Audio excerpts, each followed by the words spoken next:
Andiamo avanti con il programma e adesso permettetemi, vorrei dire due parole. Allora, vi racconto la mia esperienza personale, ma sono convinta di poterla condividere con molti di voi. Mi prendo la responsabilità di quello che sto per dire. Gli orari delle lezioni fanno pena, ok? Sono terribili. Io quando studiavo qua entravo la mattina prestissimo e uscivo che il sole era tramontato da chissà quando. E quindi sì, scomodo, però in qualche modo la SA a quel punto è diventata un po' casa mia ed è una casa per tanti studenti in scambio, studenti che vanno, che vengono, che tornano, come assolutamente nel mio caso, ma anche come nel caso della prossima speaker. Allora, lei ha un'attività molto particolare, è innanzitutto una start-upper, quindi partiamo già bene.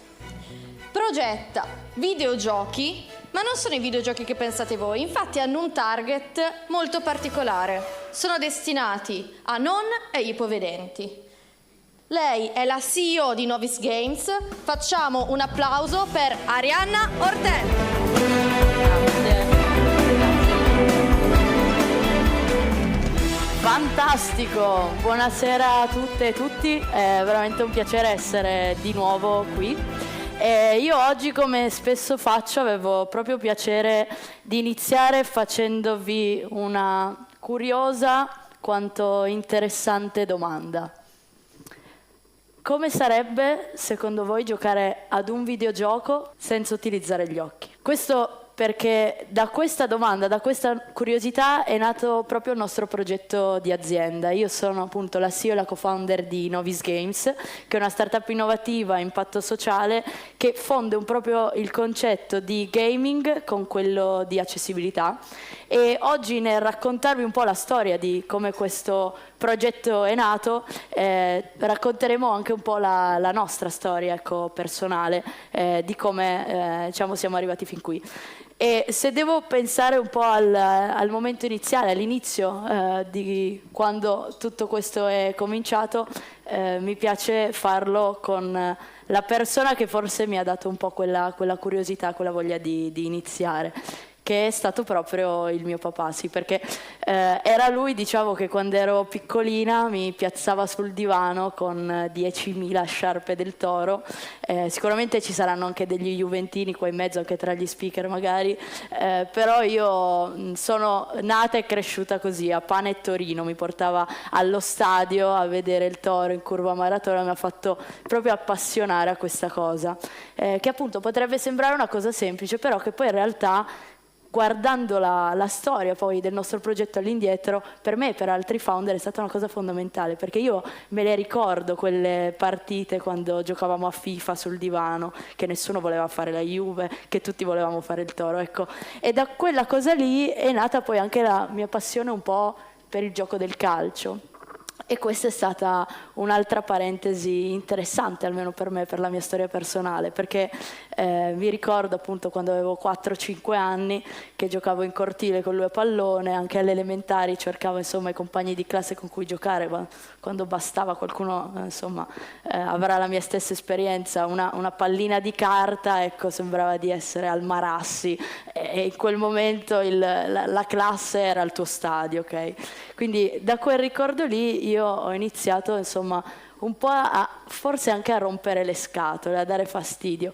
In primis alla mia mamma, che tra l'altro oggi è anche qui, perché io a pallone volevo giocarci, cioè io alla fatidica domanda cosa vuoi fare da grande, la mia risposta era io voglio fare un gol sotto la curva maratona, cioè questo era il mio sogno. Ecco, diciamo che la mia famiglia non era subito tantissimo di quell'idea là, soprattutto la mia mamma, quindi io prima di iniziare a giocare ho fatto 10.000 sport, pallavolo, ho fatto ginnastica artistica, nuoto, li ho provati tutti finché finalmente poi l'ho convinta ad iscrivermi, no, alla mia prima squadra di calcio.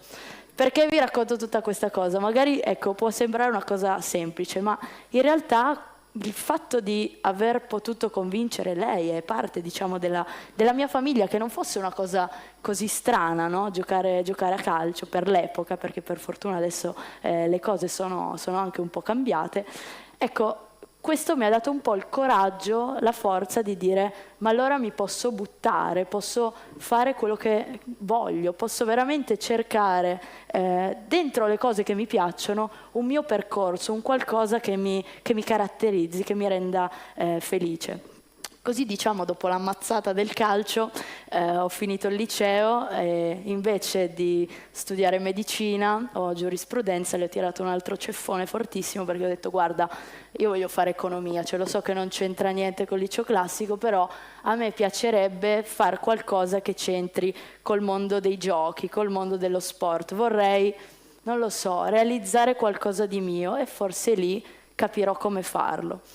E allora ecco, diciamo che la narrativa poi da lì davanti è stata proprio un po' fare le cose per dare fastidio, cioè per rompere un po' le scatole. Quindi sono lanciata col paracadute, sono andata a lavorare via che avevo 18 anni, ho iniziato, non lo so, ad andare sullo skateboard, a sbucciarmi tutte le cioè ho fatto proprio un po' tutte le cose che forse lei non voleva che facessi, ma giusto per dimostrarle che, ecco, le potevo fare.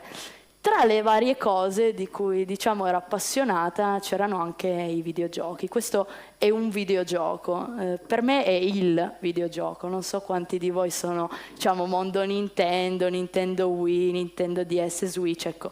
Per me quella roba lì era proprio la domenica in famiglia, era il momento di condivisione con tuo fratello, tuo cugino, il tuo amico, dove ci si metteva e si era anche un po', cioè possiamo dirlo, protagonisti di quel momento, di quella giornata, perché il bello dei videogiochi è un po' quello, cioè tu ti immergi in un mondo che fai tuo, che sia, non lo so, adesso COD, The Last of Us, non so a che cosa giochiate voi, ecco, però quello lì è un modo proprio per staccare, per svagarsi, anche per confrontarsi con gli altri. Ecco, io mentre facevo l'università, all'epoca appunto ancora in corso Unione Economia Aziendale, poi insomma sono arrivata alla SA, nel 2019 io sapevo che questo era un videogioco, ma ho scoperto che anche questo è un videogioco.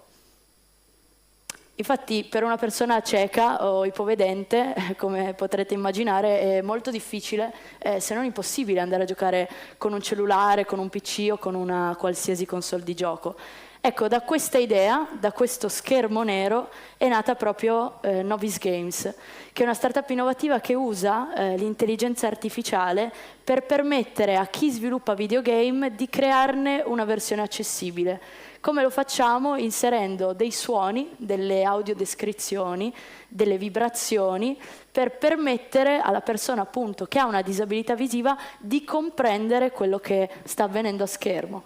Quindi diciamo, per esempio, se io mi trovo nel mondo del platformer, Super Mario per eccellenza, e non ho la modalità di accessibilità attiva, perdo dopo pochi secondi. Tuttavia, se attivo la modalità sonificazione, un nuovo layer di suoni mi guida. In questo caso, questo è stato un po' il primissimo prototipo. Quello che abbiamo fatto è stato legare dei suoni 3D spaziali, chiaramente in cuffia si sentono poi meglio, che mi permettono di sentire quando mi avvicino a un certo oggetto e allo stesso modo codificare, capire che tipo di azione devo andare a svolgere. Questo chiaramente è stato un po' il primissimo prototipo, molto semplice. Oggi lo facciamo su giochi nettamente più complessi. Questo diciamo un po' dove siamo arrivati, ma la verità è che siamo partiti molto prima. Il ragazzo che avete visto prima della foto è Marco Andriano, che è stato il mio co-founder, che in realtà è presente anche in questa fotografia qui. Non è quello che sta giocando, che si diverte, è quello un po' nelle retrovie. Questo è stato un evento, il primo evento che abbiamo fatto qui a Torino con un'associazione, e all'epoca quello che volevamo realizzare era un sistema di gioco a sé che utilizzasse suoni e vibrazioni, niente interfaccia video, per permettere a tutti di fare un'esperienza, diciamo, inclusiva e accessibile. Quindi qui avevamo presentato questo primo gioco che era un ping pong virtuale. Tu indossavi le cuffie, avevi questo controller, insomma poi diventato cellulare, però insomma utilizzavi l'accelerometro, il giroscopio per colpire la pallina a destra, a sinistra e sentivi il rumore insomma in cuffia. Abbiamo portato questa idea alla prima associazione a Torino, è piaciuta molto, abbiamo iniziato insomma a intraprendere questo viaggio. La verità però è che io oggi so che devo essere anche molto, molto sincera, a dire la verità. Noi abbiamo iniziato proprio sbagliando, cioè quello che stavamo andando a fare era dare un prodotto, diciamo, alle persone che andava ancora di più a sottolineare, no, la disabilità. Perché? Perché alla fine, dopo un po' di tempo, quando abbiamo conosciuto più persone all'interno della community e abbiamo ricevuto anche i primi sostegni, diciamo, economici per capire quello che potesse servire o no in questo settore, ci siamo resi conto che alle persone non fregava niente del nostro gioco del calcio, cioè loro giustamente volevano giocare a FIFA, volevano giocare a PES, volevano giocare a tutti quei giochi di cui appunto si sentiva parlare. Questa è stata quindi un po' la prima botta, diciamo, il primo bagno di realtà, e ci ha permesso piano piano appunto di capire meglio quale fosse la direzione migliore per il nostro progetto. Piano piano allora abbiamo aggiustato il tiro, rinato diciamo un nuovo team, e con i primi 50.000 euro abbiamo fondato la società.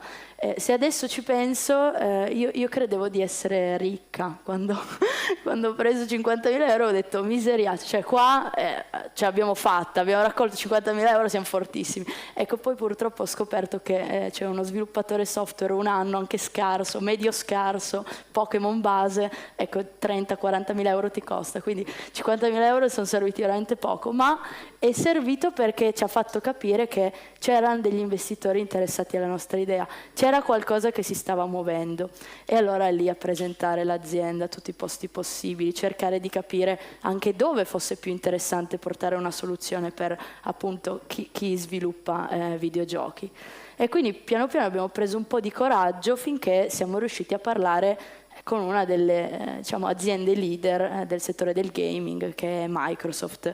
L'abbiamo fatto la prima volta a Milano, ormai era già il 2021, e abbiamo questa opportunità di parlare con un certo Jean-Philippe Courtois, la persona insomma di spalle. Come vedete io e Marco ce la stavamo palesemente facendo sotto, perché avevamo solamente 3 minuti per raccontare appunto perché questi dall'America dovessero darci i loro soldi, quindi insomma in inglese tra l'altro, questo è un altro tema. Io ho sempre avuto una paura incredibile di parlare in pubblico e di farlo in particolar modo in inglese, cioè l'inglese l'ho imparato gesticolando in videochiamata, insomma un po' all'università, ma perché nessuno te le insegna queste cose, cioè quello che mi porta a casa io che alla fine è poi buttarsi, trovarsi lì, farsela un po' addosso, ma provarci, ecco.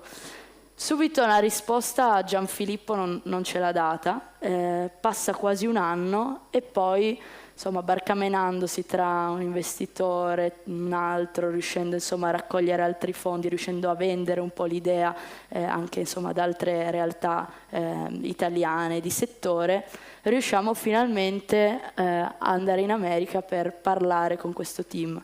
Siamo stati a Boston, poi siamo stati a San Francisco e abbiamo presentato il progetto a Microsoft per entrare a far parte di un acceleratore che si chiama Microsoft Entrepreneurship for Positive Impact, che è un programma di un anno internazionale dove c'è tutto questo percorso di mentoring e più che altro di affiancamento per capire se la tua tecnologia può matchare, può essere interessante per loro, per quello che vanno a fare.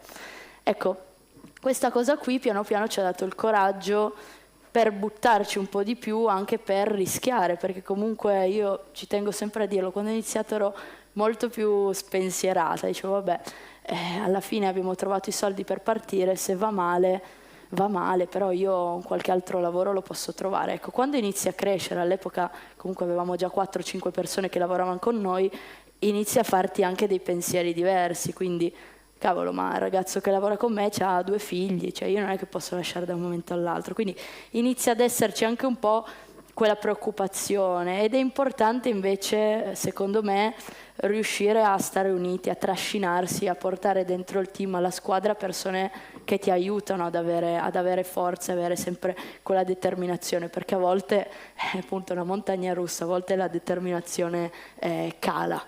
E questo ci ha dato coraggio tipo di far giocare Gerry Scotti bendato. Ha vinto Gerry.